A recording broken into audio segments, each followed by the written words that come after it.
वालेकुम viewers, this is Jawad and welcome back to another video. तो ले आया हूँ जी आप लोगों के लिए उर्दू की मॉडल पेपर वाली वीडियो। तो फ़िलहाल हम इसका सारा पैटर्न और सारी चीज़ें डिस्कस करेंगे कि पैराग्राफ से क्वेश्चन कैसे ढूंढते हैं। बाद में फिर आपको वो मॉडल पेपर से एमसीक्यूज़ वगैरह और सारी इंपॉर्टेंट चीज़ें बता दूँगा। तो यहाँ पे हमारे पास ये हमारा पेपर है। तो इसमें क्या होगा कि सबसे पहले जो आपके एमसीक्यूज़ आएंगे सारे के सारे एमसीक्यूज़ आपके कहाँ से आएंगे, ग्रामर से।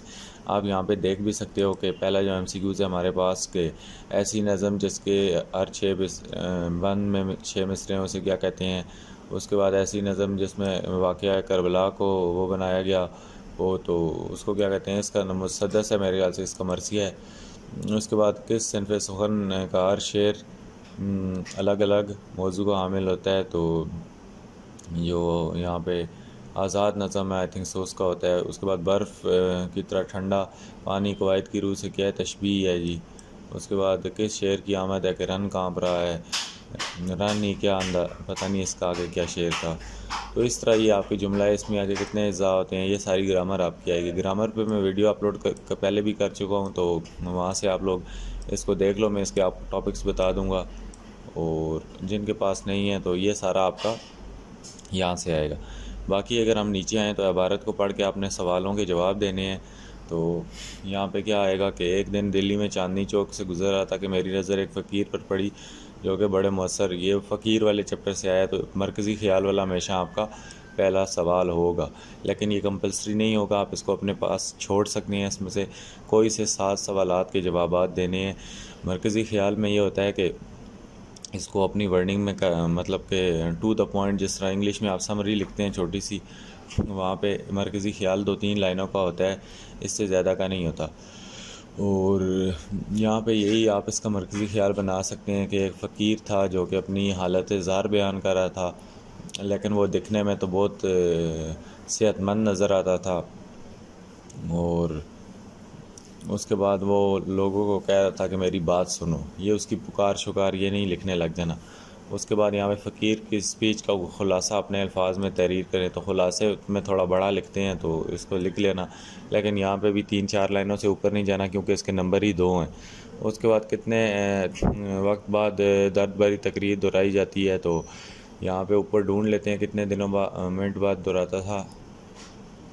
एक चांद में मेरी नज़र पड़ी जो कि हर 2-3 मिनट के वक्फे के बाद ये उनकी तकरीर क्या थी, दोहराई जाती थी। ये इसका करेक्ट आंसर है। आता है जी कितने वक्त बाद दर्द भरी तकरीर, ये हो गया। उसके बाद मजमून निगार के ठहरने का मकसद क्या था, तो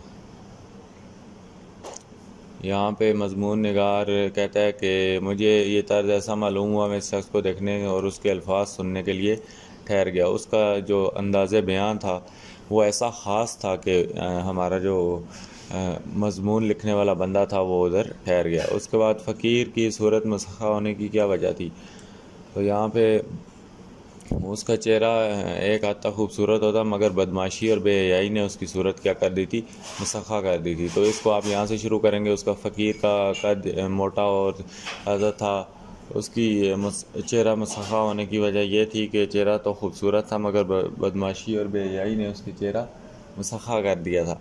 उसके बाद आफत के मारे फ़कीर की क्या ख्वाहिश थी, तो यहाँ पे आफत का मारे फ़कीर की ये ख्वाहिश थी कि ऐ भाई मुसलमानों, खुदा का के लिए मुझ बदनसीब का हाल सुनो। आफत का मारा 7 बच्चों का बाप हूँ, हर मुसीबत अपनी हर किसी से कहता हूँ, भीख नहीं मांगता। मेरी ख्वाहिश ये है कि अपने वतन चला जाऊँ, कोई खुदा का प्यारा मुझे घर नहीं पहुँचाता। तो यहाँ तक लिख लो बेशक, और ये भी लिख लो मेरा कोई दोस्त नहीं है। फ़कीर का हुलिया किस किस्म का था।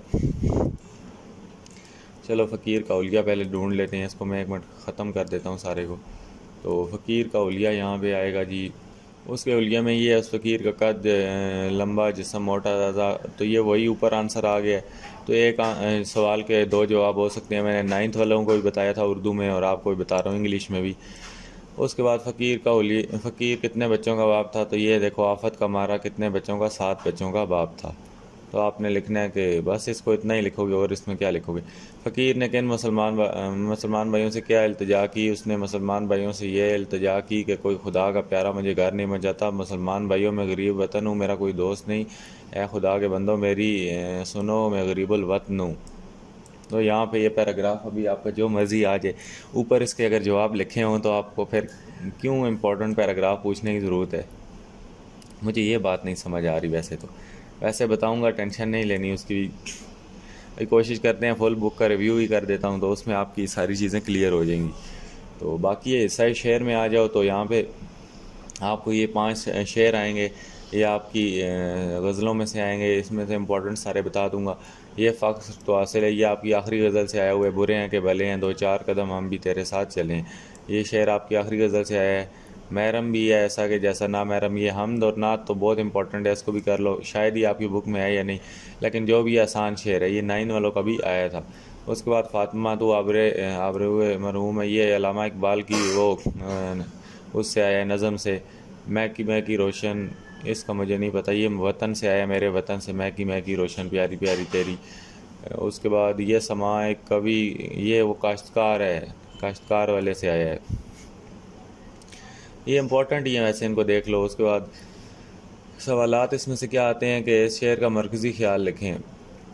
ये जो पहला शेर है तो इसका मरकज़ी ख्याल यही होगा कि शायर कहता है कि हमें ये फ़ख्र तो हासिल है कि हम वो कहता है बेशक हम बुरे हैं या भले हैं, लेकिन हमें ये फ़ख्र हासिल है कि हम 2-4 कदम तेरे साथ चलें। इसका यही मरकज़ी ख्याल है। उसके बाद यहाँ पे शायर ने अल्लाह ताला की ज़ात के हवाले से महरम और नामहरम में क्या फ़र्क बताया। तो यहाँ पे वो कहता है महरम भी ऐसा है कि जैसा नामहरम कुछ ना कह सका जब यहाँ बीत खुला तेरा। वो कहता है कि महरम भी है उसी तरह का है। महरम कहते हैं जो इंसान जानता हो, शऊर रखता हो, और नामहरम जिसको कुछ ना पता हो। वो कहता है कि जब अल्लाह ताला का केस आता है तो वहाँ में महरम और नामहरम सेम हो जाते हैं, क्योंकि अल्लाह ताला का उसकी एवोल्यूशन का बीज किसी पे नहीं खुला। उसके बाद शायर ने अल्लाह ताला की ज़ात के अलावा ये हो गया, शायर ने फ़ातिमा को उम्मत मरहूम की आबरू क्यों बयान किया है। तो यहाँ पे शायर ने बकवास अपनी बंद करोगे तुम लोग। शायर ने फ़ातिमा को उम्मत मरहूम आबरू क्यों कहा गया है, तो यहाँ पे क्योंकि यह ज़रा ज़रा तेरी मुश्ते खाक का मासूम है, इसलिए कहा है क्योंकि उसकी मासूमियत को बयान करते हुए शायर कहता है कि उसकी जो खाक का ज़रा ज़रा है वो भी मासूम था। उसके बाद शायर ने पाकिस्तान को किस किस्म की एक सजी हुई फुलवारी करार दिया है। तो शायर कहता है महकी रोशन रोशन प्यारी प्यारी त्यारी, रंगे बरंगे फूलों की इस सजी हुई फुलवारी। तो शायर ने जो पाकिस्तान को सजी हुई फुलवारी इसलिए तैयार बताया है कि पाकिस्तान हरा भरा महका महका रोशन रोशन प्यारा प्यारा है। उसके बाद शायर ने पाकिस्तान को ये हो गया, शायर ने किसान को किस नाम से पुकारा है। शायर ने इंसान को इर्तिका का पेशवा और तहजीब का परवरदिगार कह के पुकारा है। तो ये ऊपर ही लिखे होते हैं, वैसे इसमें कौन सा मुश्किल है। इर्तिका का पेशवा से क्या मुराद है? इर्तिका का पेशवा से मुराद है कि जो किसान होता है वो जो इर्तिका एवोल्यूशन है उस के में एक बहुत बड़ा अहम किरदार अदा कर रहा है। अगर ये किसान ना हो तो फिर आपको पता चल जाएगा कि क्या होगा। उसके बाद हिस्सा कवायद में आपको ये कवायद में आपको डिस्कस कराऊंगा सारी, इसको फ़िलहाल स्किप करो, यहाँ से इसको देख लो। ये इस टाइप की आपको आएगी। नात क्या है, नज़म किसे कहते हैं, गज़ल किसे कहते हैं, मजाज मरसल, ये सारा कुछ। तरकीब नहवी भी आपको करा दूँगा। उसके बाद आपको एक हिस्सा है सोम से पैराग्राफ आएगा, ये गांधी जी वाले चैप्टर से आया हुआ है अगर ये आपकी बुक में है। और उसके बाद गर्मी हो या सर्दी हो, ये आई थिंक सो नामदेव माली से आया हुआ है आपका। तो ये आपका एक बुक से आएगा, एक बुक से बाहर आएगा, ये भी आपको बताता चलूँ। और उसके बाद नज़मी, इसमें आपने क्या लिखना है, सबक का नाम, उसके बाद मुसन्निफ़ का नाम और नीचे तशरीह शुरू कर देनी है। तशरीह में आपने शेर डालने हैं लाजमी ब्लू मार्कर से। नीचे आओ तो नज़मिया जुज़ों की तशरीह है। झीलों से चारपाए ना उठते थे ताबा शाम, मस्कन में मछलियों में का काम। तो ये मीर अनीस की है, गर्मी की शिद्दत में क्यों करूँ बयान, डर है कि मिसले शमा जलने लगे ज़ुबां। तो this is very very very important नज़म। उसके बाद ये हम या ना हम से आया हुआ है, कब्ज़ा हो दिलों पर क्या एक बंदा ने फरमा है हम सरा तेरा। तो ये हमद और नात कर लो। अगर ये आपने मीर अनीस की, वैसे आसान है, मेरे लिए तो आसान है, मुझे अच्छी लगती थी। अगर नहीं आपको लगती तो आप फिर ये पहली नज़म और नात और वो कर लो हमद। तो आपकी बुक के अलावा भी आ गई नात और हम, तो बात वही है कि ये हर कोई कर लेता है। इसमें आपने क्या लिखना है, नज़म का नाम और शायर का नाम। उसके बाद गज़लिया जुज़ों की तशरीह आती है, तो इसमें है मुसीबत भी रात फ़ज़ा हो गई, तेरी आरज़ू रहनुमा हो गई। ये आपकी पहली गज़ल है। ये वो रास्ता है दयार वफ़ा का जहाँ बादे सरसर भी सबा हो गई। तो ये वो आपकी पहली गज़ल है किसकी, हसरत मोहानी की। तो ये देखो मुझे अभी भी याद है कि किस किस की गज़ल है। तो उसके बाद ये रहा करते हैं, कह दिए होश में हवाएं कामी नहीं याद आती है महीनों, मगर जब याद आते हैं तो अक्सर याद आते हैं। इसका मुझे अभी नहीं आइडिया, ये आपकी बुक से ये 9th होगी। लेकिन पहली वाली गज़लिया जुज़ू मुसीबत भी रात फ़ज़ा हो गई, इसमें वो मीर हसरत मोहानी का एक और शेर है दरमियान में लिखा है, वो भी इम्पोर्टेंट है मश्क सुखन जारी चक्की की मशक्क़त भी, एक तरफ़ा तमाशा है हसरत की तबीयत भी। उसके बाद यहाँ पे यूनियन कौंसल चेयरमैन के नाम मोहल्ला की सफाई की दरख्वास्त आएगी, या तो आपके पास एक और चीज़ आएगी जो कि मोहल्ला सफाई की दरख्वास्त। और उसके बाद यहाँ पे मैंने लिखा भी था, यहाँ पे आपको कहानी आएगी। क्या आएगी आपको, कहानी। आपको यहाँ पे कहानी आएगी, या दरख्वास्त आएगी या कहानी। तो ये कहानियाँ सारी डिस्कस करूँगा, इंपॉर्टेंट क्या हैं। ये कहानी इधर लिख दी है मैंने, अभी उर्दू इधर लिखी तो थी, गायब हो गई है कहीं। तो ये आपको क्या आएगी, दरख्वास्त या कहानी आएगी। उसके बाद इशारात की मदद से मौजू पर 600 मुश्तमिल मज़मून लिखें। तो मज़मून में आपको ये नीचे हिंट्स दी होंगी, तो इसको देख के तो आप आराम से लिख सकते हैं। मज़मून लिखने का तरीका मैं आपको बताया भी था कि पहले सर होना चाहिए, और उससे लेकर आपने अपनी बॉडी की एग्जांपल लेकर पाँव तक लिखना है। तो साइंस जिस चीज़ को भी लिखना है उसका पहले तारफ़ करना है, वो है क्या, साइंस है। तो साइंस का तारफ़ करो। वक्त की पाबंदी है, तो बताओ वक्त की पाबंदी है क्या। उसके बाद साइंस के आपने एडवांटेजेस लिखने हैं, मतलब फ़ायदे लिखने हैं, फिर नुकसानात लिखने हैं, और इन आपने पॉइंट्स की मदद से इनको एक एक पैराग्राफ में लिखना है। इसको एक पैराग्राफ में लिखना है साइंस क्या है, उसके बाद अगले पैराग्राफ में एक लाइन छोड़ के इसको लिखना है, इसके बारे में। फिर इंसान की तरक्की के बारे में लिखना है, फिर मशीनों की ईजादात के बारे में। तो ये आपको इसने पॉइंट्स दिए हुए हैं, इन्हीं 5 पॉइंट्स से 5 पैराग्राफ लिखेंगे तो आपको 10 नंबर मिल जाएंगे। तो जो दिल करे इसमें से कर लें। तो एक और सॉल्यूशन सेट में आपके पास ले आया हूँ, तो इसमें आपको ये एमसीक्यूज़ दिखा देता हूँ ग्रामर वाले। वैसे तो मैं आपके लिए एमसीक्यूज़ की प्रॉपर वीडियो लेके आऊँगा, इन एमसीक्यूज़ को भी देख लो, क्या पता इसमें से कोई एक दो आ ही जाए।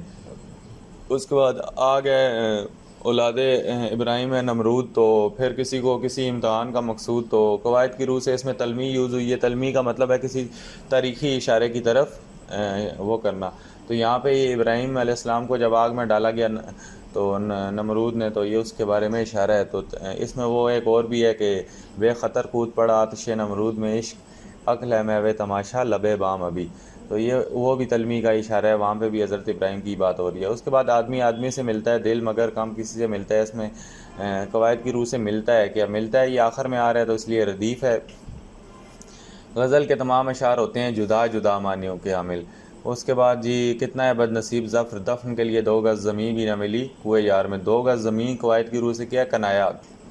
तो इसने छुपी हुई इसमें बात हुई है। उसके बाद जुमला इस्मिया के मुब्तदा को ख़बर होना चाहिए इसम। उसके बाद मुसद्दस के हर बंद के कितने मिसरे होते हैं, 6 होते हैं, और मुहम्मस के 5 होते हैं। और उसके बाद ऐसी नज़म जिसमें अल्लाह ताला की तारीफ़ बयान की जाए उसे हम कहते हैं। तमीद नफ्स मज़मून और ख़ात्मा किसके हैं, मज़मून के से शुमार किए जाते हैं। झेल में इल्म बयान की किस इस्तिलाह के लगवी मानी में पोशीदा बात या रमज़ व इशारा के हैं। कनाया, कनाया का मतलब इशारा, और ये पोशीदा बात होती है। बाकी अगर नीचे आएँ तो इल्म बयान में इस्तिलाह में लफ्ज़ अपने मजाजी मानों में इस्तेमाल होता है, इस्तारा होता है। आजकल सफ़ेद को पोश मुश्किल से गुज़र बसर करते हैं। इस मिसाल में कौन से लफ्ज़ कनाया के तौर पे हैं, तो सफ़ेद पोश हुआ है। उसके बाद झेल कौन सा मिसरा सनद तकरार है। तकरार में आते थे सर्दों झोंके नसीम के, तो यहाँ पे ये तकरार हो रही है। तो उसके बाद इल्म में बयान में किस इस्तिलाह में कुल कहकर जुज़ या जुज़ कहकर कुल मुराद ली जाती है, मजाज मरसल में। उसके बाद हेरा ने सबक पढ़ा, इस जुमले में सबक को कवायद की रूह से क्या कहेंगे, मफूल। गुलाब के का फूल खूबसूरत है, कवायद की रूह से इस जुमले में ख़बर किस लफ्ज़ को कहेंगे, खूबसूरत को। नीचे आ जाओ तो ये कुंस्तुनिया वाला आया हुआ है, इसमें भी देखो पहला सवाल मरकज़ी ख्याल का है तो ये, और दूसरा सवाल खुलासा का ही है। और ये ऊपर से देख के आंसर आपको लिखने सिखा दिए हैं, इसको देख लो, इसके आंसर्स भी ये नीचे लिखे हुए हैं। और उसके बाद सलमानिया मस्जिद वाला, ये आपका ब्लू मास्क वाला इंग्लिश में भी इन्होंने दिया था, तो वो इंग्लिश के लिए इम्पोर्टेंट है। उसके बाद ये खुतबा शुतबा ये सारा मैं आपको बताऊंगा, टेंशन इसकी नहीं लेनी। फ़िलहाल ये सवाल जवाब इसके इस वाले पैराग्राफ के देखने हैं तो यहाँ से देख लो।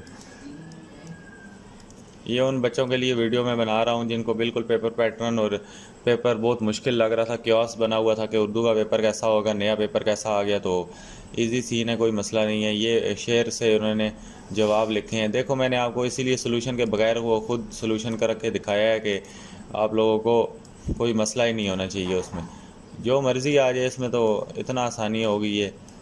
तो बाकी मैं आप लोगों के लिए proper full book subjective subjective सब कुछ लेके आऊँगा, उसकी टेंशन नहीं लेनी। ऐसा कवायद में देखो ये मरसिया की इसने यहाँ पे पूछी है, मरसिया इंपॉर्टेंट है। उसके बाद ये इसकी डेफिनेशन किसी के पास नहीं है तो यहाँ से देख के लिख लो। उसके बाद नज़म और गज़ल में फ़र्क बयान बहुत इंपॉर्टेंट है। उसके बाद ये कौन सी इल्म बयान यूज़ की गई है, मजाज मरसल और काफ़िया की निशानदेही करें इस शेर में। सर में सौदा भी नहीं, दिल में तमन्ना भी नहीं, लेकिन इस तर के मोहब्बत का भरोसा भी नहीं।